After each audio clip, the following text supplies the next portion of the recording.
Geber Omar is an Egyptian archaeologist who has spent years searching for the origins of the Great Sphinx of Giza. But even today, this giant monster continues to throw up tantalizing new clues. And a recent discovery has begun to shed new light on this enduring mystery. It's the half-buried remains of an ancient wall. As we were excavating here in this place, we discovered part of the wall. We thought in the very beginning it was just a small wall. When we kept digging, we found such a huge wall extending from the north to the south.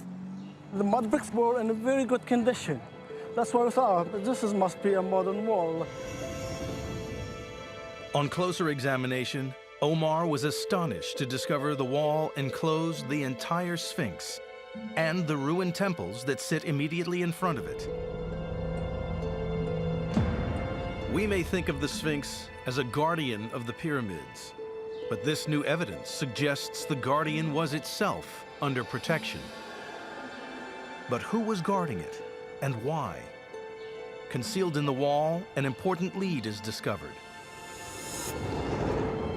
Beneath centuries of sand and dirt, archaeologists uncovered a clue.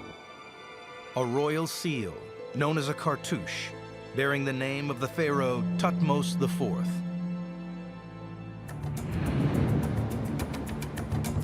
Thutmose ruled Egypt in the 18th dynasty, around 1400 BC.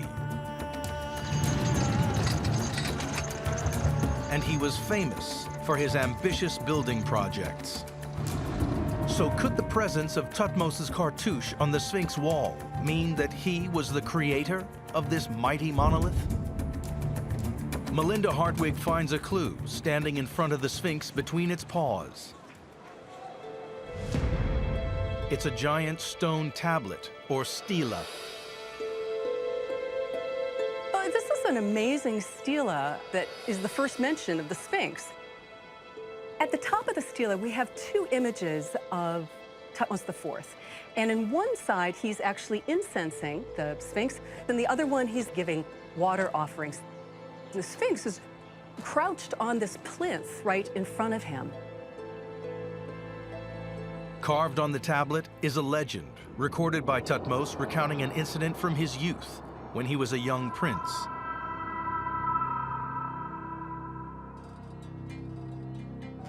On a hunting expedition, the young Thutmose came across the Sphinx, buried up to its neck in desert sand.